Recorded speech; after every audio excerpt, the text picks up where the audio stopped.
The lives we live are filled with moments of significance, moments which move us to tremble in excitement or fear, laugh in sublime joy, or cry in utter devastation. These moments may challenge us, and many times they change us. When these moments bring fear and uncertainty, we often seek guidance and support. When situations become serious, we may be compelled to stop and reflect on what is most important in life. For some, this may include family, friends, feeling rooted in faith, and turning to a higher power. Perhaps simply living a good life, and for others, leaving a legacy. This was the case for the following men, women, children, and their families when they learned they had cancer.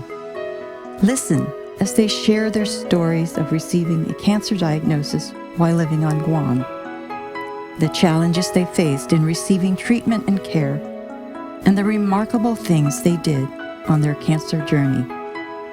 These amazing survivors and their families have shared their stories with us to inspire us with the strength to get through any challenges we face, whether it be our own cancer journey, the journey of a loved one, or other struggles we may face in life.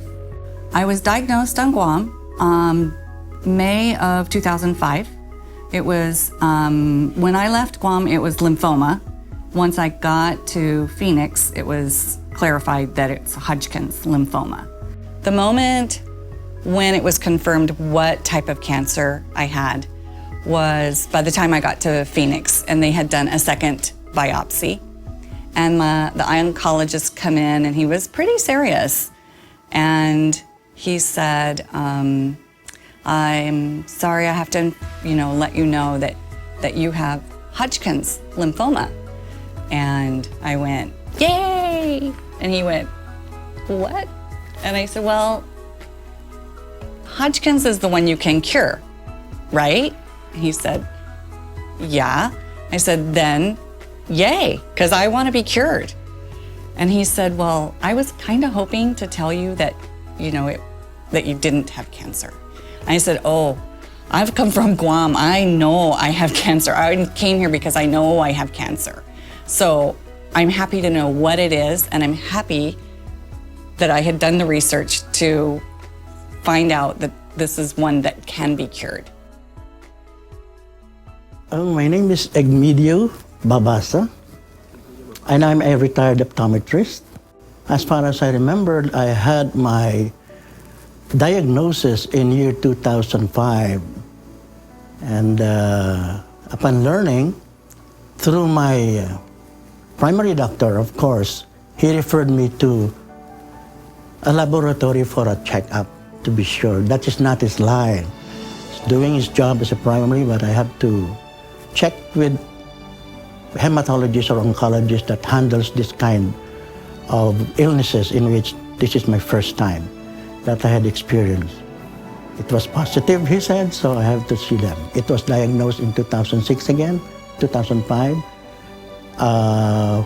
As I said, it is a colorectal cancer, as what he mentioned. Was diagnosed basically on New Year's Eve of 1977, and actually diagnosed the next day, the first day of 1978. So I'm a very long-term cancer survivor. And it was testicular cancer that I had at the time. It was 16 years ago, July of 1998. I was 13 and I was diagnosed with T-cell lymphoma.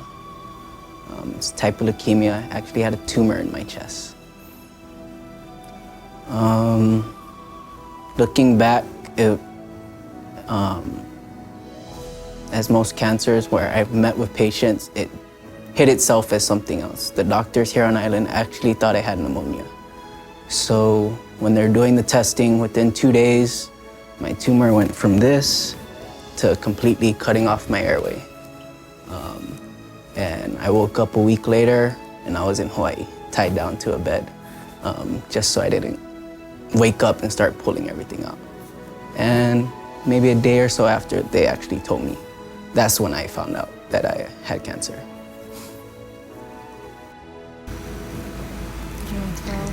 June 20, 2012. And I had a tumor in my eye.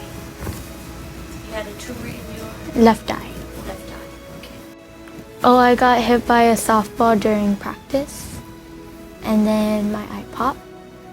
And I went to the hospital. And then when they removed it, they sent it out for testing, and they found a cancer in my eye. I was diagnosed September 4th of 2012, and I was diagnosed with an invasive form of breast cancer, which I caught early. You know how the word is always out there that it's good to do your own kind of self-examination of your body, your own breast exam and all that. So I would do that every once in a while, just check. And one morning in the shower, I found a lump. And it was just in about the time that I was due for my annual pap smear and breast exam. So that was in May of 2012 when I found the lump. And from that, I called it in and had the exam. They scheduled an ultrasound. A month later was the ultrasound. That ultrasound didn't detect anything. They said it was normal. And I said it's not normal because I can feel the lump. So the following month, because it takes a while for the insurance to kind of get everything approved and stuff, but the following month we did another type of ultrasound. And we did the mammogram. And because of my age, I was, how old am I now? I was 38 at the time. Yeah. 38 at the time. And because of my age, I didn't fall in that bracket. So the mammogram came out normal. And then from there on, my doctor decided, well, let's do a biopsy. And that was in August. So in August, we did the biopsy. And then September was when I found out that I had breast cancer. Didn't know what stage I was in. They weren't able to tell me that until I would be scheduled for surgery and find out that way. When I see a lot of people who we went together for the radiation, and the reason why I don't feel about this sickness because I never experienced any pain at all. But then when we go there, man, they really feel pain. So finally, I asked them because I think this cancer have like a stage 1, stage 2, 3, 4, 5. So finally, I asked them, what stage am I? And then they look at, oh, you are on stage 2. So maybe that's why I didn't feel any pain. Because so the earlier, the better for you to be checked and detect this sickness.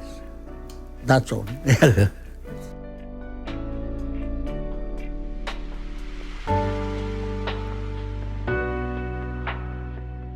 The support I had was my wife. My families are all in this stage, and I don't have anybody to turn to since, I was so hesitant because it blocked my mind, it blocked things when I learned about it. And I don't know what to do because it seems alien to me. But I heard about CAN, CER, it's very deadly. When you heard about cancer, you're thinking about things that you never know what to do. And it happened to me, I experienced that. So I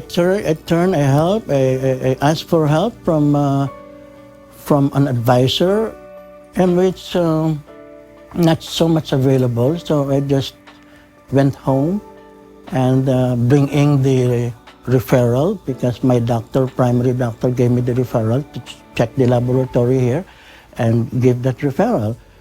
But when I reached home, I was happy when I heard my daughter calling me from the States. And she was asking me Papa, how are you doing? I told her, I'm okay, but I had something to tell you. I wanted to give you this idea of visiting my doctor here, and I mentioned to her about, the doctor mentioned to me about my illness. She was shocked. And the first word that I heard from her is, I don't want you to stay there, immediately come over. But I was so weak because the symptoms are there already. I got all the symptoms. That this is very important for all the listeners and viewers to to know what's going on. You cannot just pretend to be there with your life going on, but you have to know what's really. When you were diagnosed, I don't know what's gonna happen what's gonna be the outcome. Support came from a lot of different places. If you do the math, I was 23 at the time. Pretty much thought I was indestructible, being a young man. Support came, of course, from family, mom and dad, and an older brother and his wife. But some of the best support I had came from friends. One of my best friends, still one of my best friends, sat at my recovery bed for about 8 hours while I recovered from surgery. And he was a huge support for me. Also, I had a girlfriend at the time. She came back from California to be with me during my time of recovery. So I got support from all kinds of places. I got it from family, friends, and just support from within as well. You always have to be positive. You always have to have a good outlook. Don't ever give up the fight. Because I had to stay in Hawaii, family was the biggest thing. And because of the job situations, my dad was my biggest supporter. He quit his job here. It was me and him at the Fisher House in Hawaii. So he was the one with me every day through everything. Got me through medication, making my meals, whatever I wanted, he had to get, because being on chemo and taking the medication, there's times where you have cravings. You would only eat this, and the doctor just encouraged, if he wants that, you gotta make him that, because he needs to, keep his weight on. So my dad had to be my cook, my support. He was my everything it was about 9 months. Just me and him. I had my mom. Every time there was a scare, whether I was in ICU or whatever it was, she would fly in.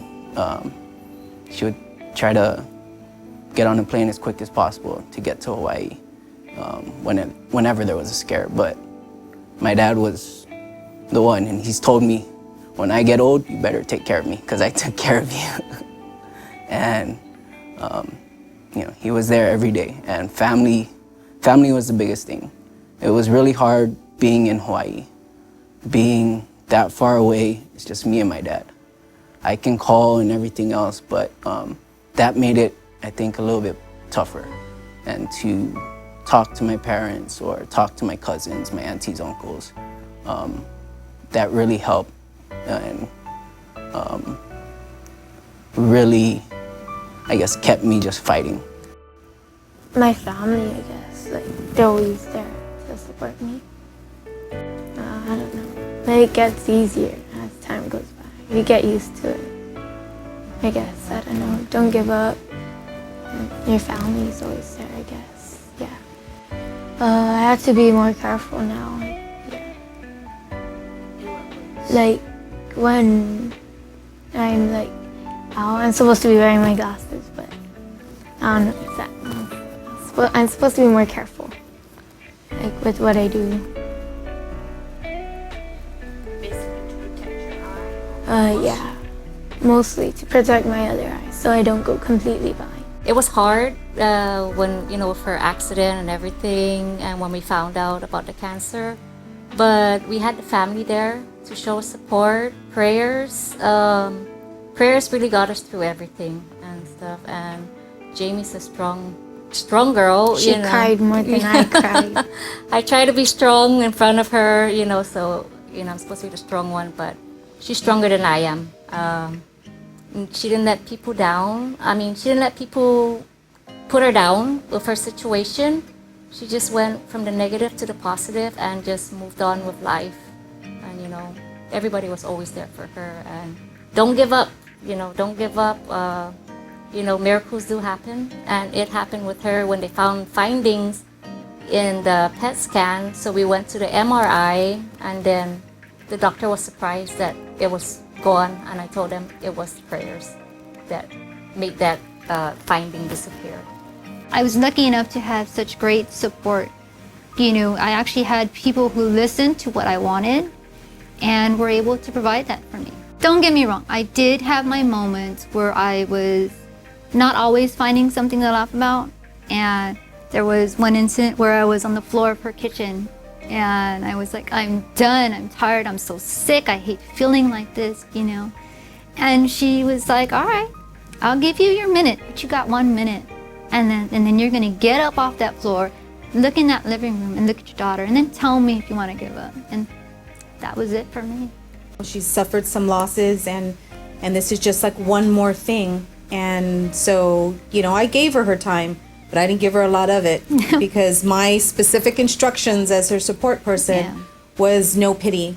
No pity, no feeling sorry, no crying, right? So it's like, all right, I understand, so you get your 1 minute, get up off the floor, dust yourself off, and let's do what we got to do. Let's finish dinner, let's finish what we had to do, and you're done. Yeah. That's it. My parents, I have to say, it was more of an inner strength. It was more of what I realized were things that I used in my everyday life for business, the skills that I had, my need to find out information. Those same skills came into play for while I went through treatment. And I relied on information, finding out as much as I could about what was happening, what the treatment options were, and also communicating with the doctors and nurses about how I was feeling. People asked how I'm doing. And really, it became, for me, about relationship more than what I was going through. Relationships became really important, and honesty and appreciating people. So stopping myself from going down the rabbit hole of fear, even though I was afraid, I put that on pause so that I could focus on what do I need to do and what's the next step, and just take the next step each time. And that seemed to work for me. I did have people ask me, are you in denial? And I wasn't. I was totally aware I could die. So, so ask the questions, ask those burning questions so that you'll know. So you can move forward, because with the information, you can take the next step, and the next step, and the next step, whatever comes up for you in treatment. Because it's the doctors and the nurses that were around me in the facilities were all about, really, my impression was about quality of life and surviving cancer. More than surviving, beating it and having a life after cancer, which has been 8 years now. So it worked for me.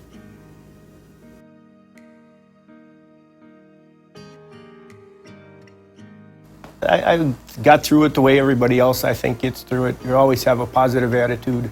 No one wants to leave this world, and so you always stay positive. You pick up positive people in your life. You pick up positive things. Again, I'm very young at the time. Changed my life a little bit with fitness and eating right and just doing exercise. I still exercise. Actually, I just came from the gym to have this interview. So that's been with me for 36 years. And again, just through positive people around you. I don't let it bother me on a day-to-day basis, because it was, even early on, it's not something I think about every day. I try to live my life like everybody else does, and not think, oh, I had cancer, so I'm different. I don't feel that I'm any different.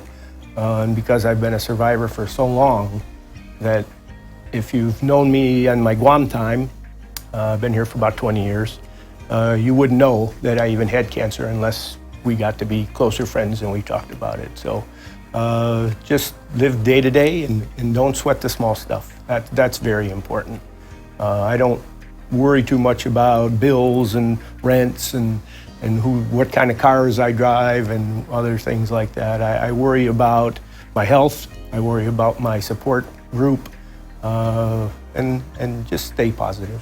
I've met a lot of wonderful people along the journey, people who had situations much worse than myself, that who I gain inspiration from, who always have a positive outlook, who have done some incredible things in their lives, and it's just nice to be around sort of family that has gone through similar things. Wow. Well, like Carla said earlier, I went through a traumatic experience 5 years earlier from cancer. And I took that and became an advocate. I jumped on that and was talking about my experience, and my daughter having her do the same thing as well. And so going through this, at first it was like, wow, what is the dear Lord going to test me with now? And can I get through this? And my response was, I can do this. I can take this on. So in light of having to go through both of that, don't take life too seriously. Yeah. Because in an instant, I mean, I've had one where it was just something that was sudden and was completely unprepared for. I mean, this was sudden too, but I found it. I felt it. I knew it was there.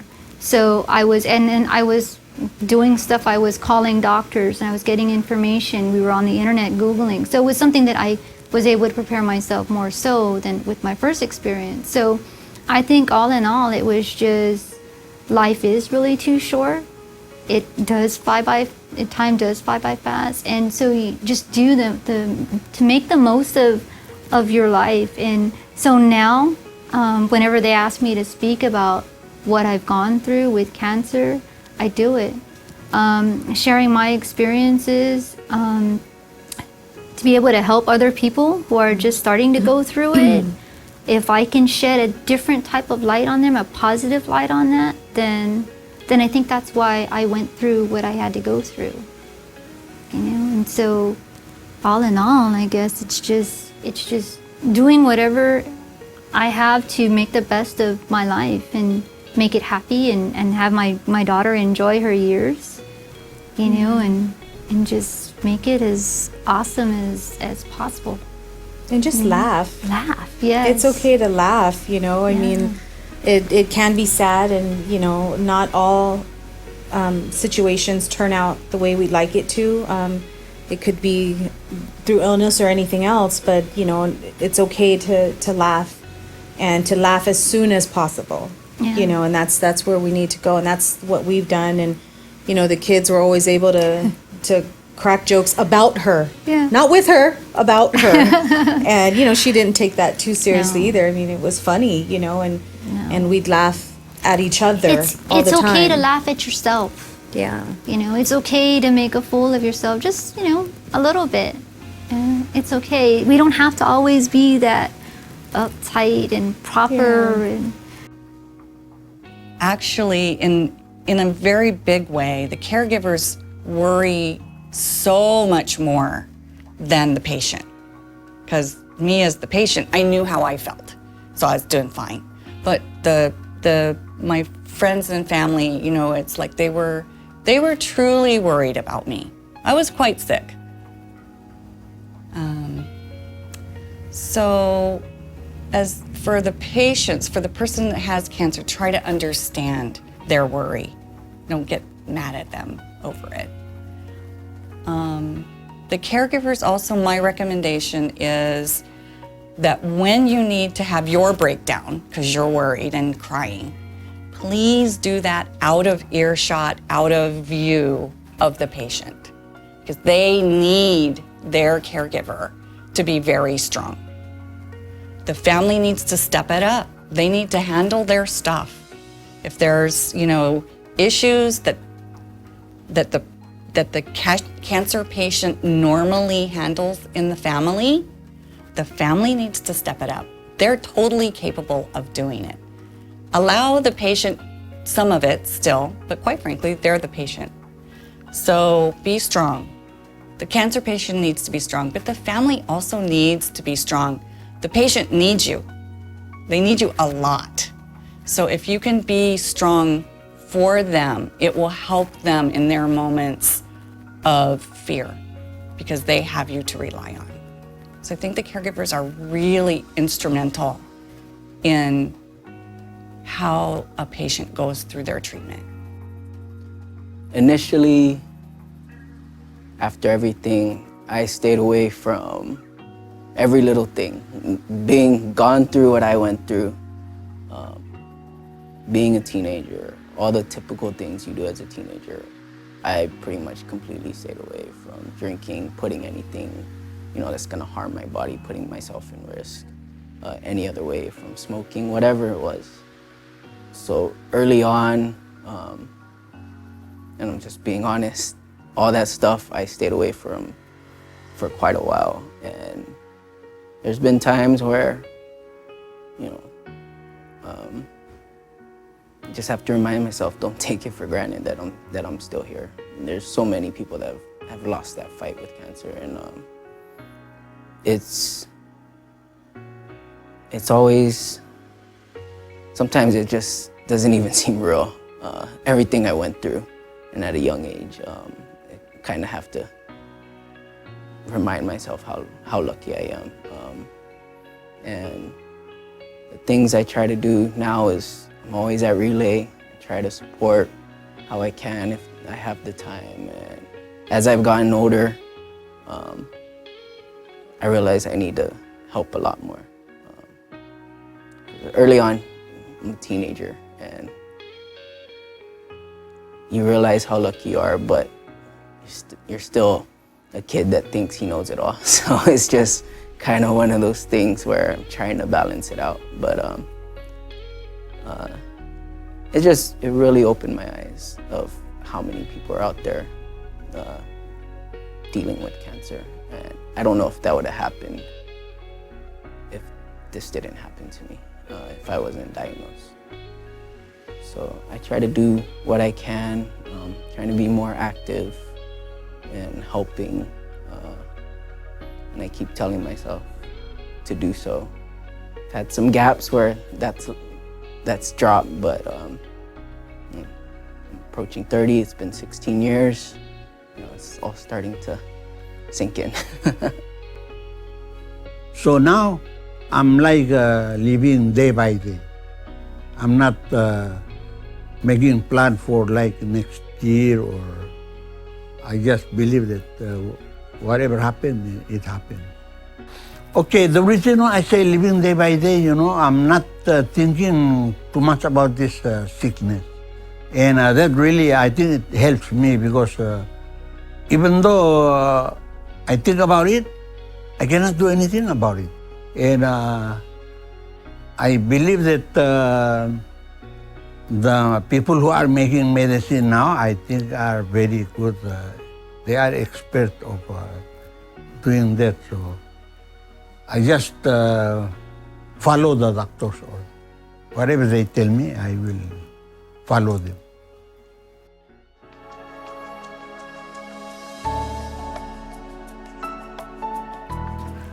The advice I give them is don't wait until they find out you are sick. Mostly the young people, they probably think that they won't get sick until they reach a certain age or like old enough, then they will get sick. Because this sickness can affect, the younger generation. So the advice I give them is if you are working and you are insured, tell your employer to be checked maybe once a year. Yeah, and don't expect that sickness will, or you are immune for the sickness, because sickness can hit young people and old people too. So don't take chances to the young people. Those who doesn't even understand what they are in now, they may keep it a secret, or they just want to hide it. Just relax, and you'll be okay. Don't wait until the time it's already, you know what I mean, late. There are stages that we have to be very careful. My stages is already there, 3, almost 4. And I only learned about that when I was there.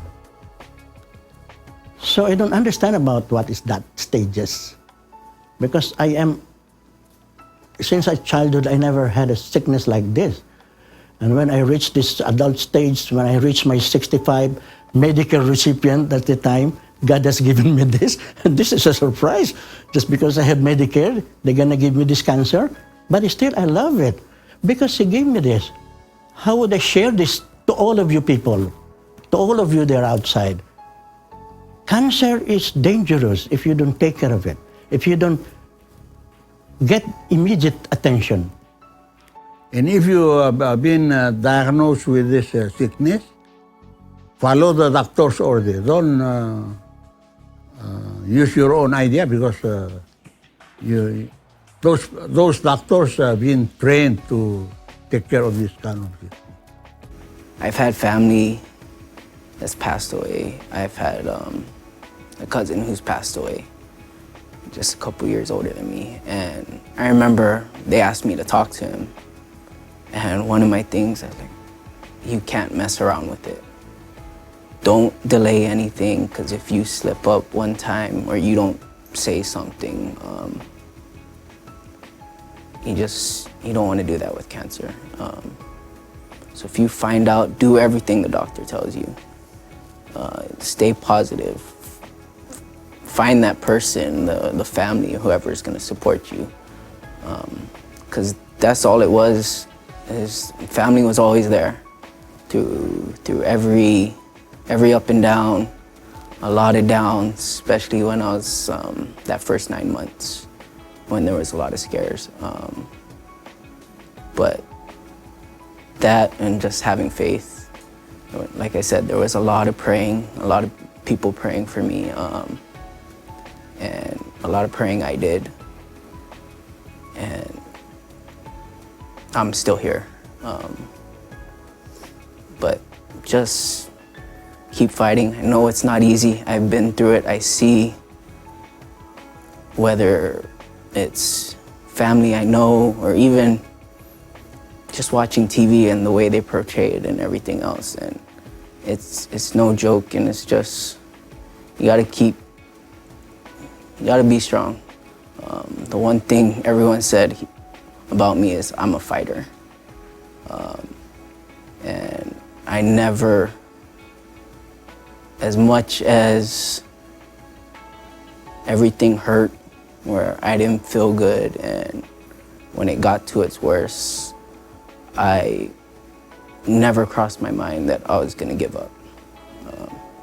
I just had to get through it, get to the next day, keep fighting through everything, and at the end, I'll find a way.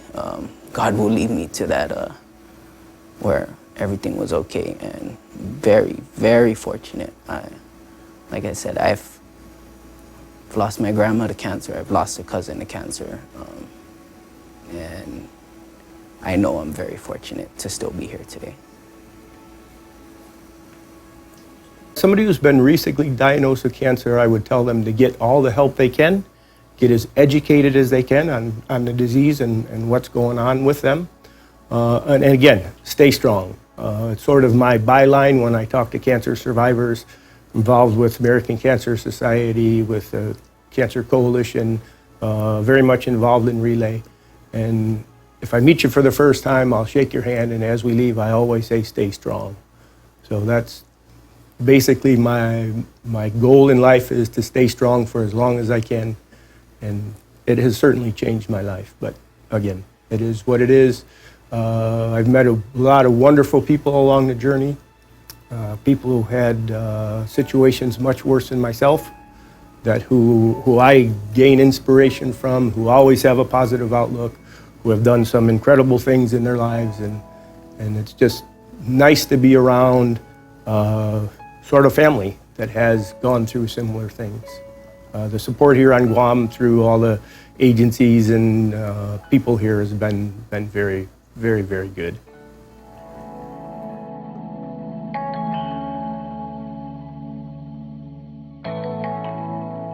We all have troubles in our life. It's part of life. Appreciating the lessons, appreciating people,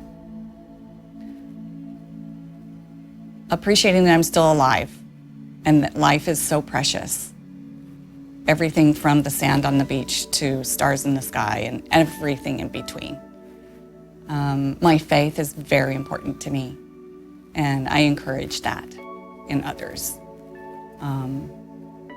It's a very big part of everyone's life, whether they practice alone or with a group or church. It's important. So,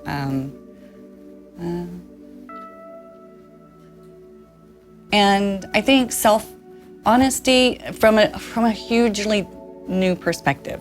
Self-honesty, honesty with other people, and true love of no judgment and acceptance. I think those are really big ones that I learned as a result of going through this. And, you know, I just have a lot of joy in my life. Happy to be here. I'm telling you, it helps to have goofy friends. It really does. Crazy, goofy friends. And knowledge truly is power. Yeah. The more you know, the more you're able to prep for it. You know, and that was one of my things, was just making sure that my daughter knew that this was normal. This was normal when you're going through cancer, so that she would not freak out about, oh my gosh, my mom, you know, is going through this or that. And it was getting her to know that, okay, be expecting this, be expecting that. You know, this could happen. If this happens, this is what you do. So that way it wouldn't be a shock to her should something happen. So Don't be afraid. It starts only with the sea. Capture it. Capture the cancer. And do the best you can. Don't hide. And don't keep it a secret. I don't blame people who don't want to reveal it, but it's their own way of life. My share is what I experienced. And I'm very happy because those that will know, that knows that I have cancer, they still, you know, pray for me. See, they added more prayers for me. So that's the secret there. My life keeps longer because those who know that I had survived from cancer or that I had cancer, a battle, my ordeal in the US, they pray for me because Medi has cancer, they pray for me. So that's also one thing that supports me. That's the best support that I had as a Catholic, the prayers that they gave me. Until now, I learned to pray more than before because I promised Him, I promised the Lord, give me another life. She's going through a lot, and she's going through high school, and that's more of a challenge now because of her situation, but she won't let it get her down. Yeah, so never give up, have faith, pray, you know, family support will get you through everything. The island of Guam saved my life.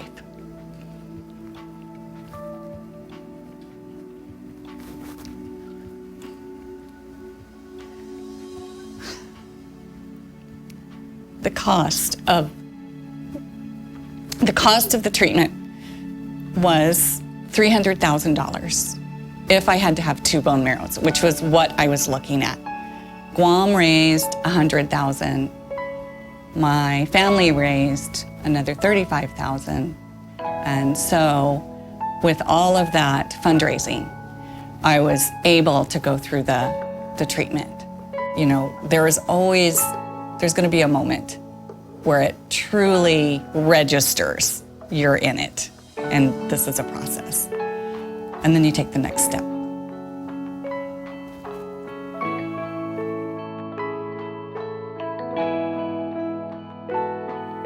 Thank you for listening to the stories of our very courageous cancer survivors and their families.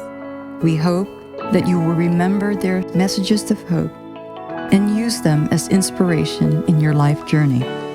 The Guam Comprehensive Cancer Control Coalition extends a sincere undangklo na sidus maasi to Bob Kepin, Jamie Quintanilla, Trini Uggan, Egmedio Babasa, Hubert Richengo, Deanna Palmer, Tashana Smith, Carla Borja, and Jason Murphy for sharing their stories.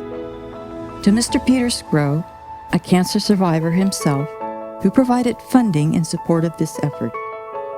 If you'd like to help in the fight against cancer on Guam, please consider joining the Guam Comprehensive Cancer Control Coalition.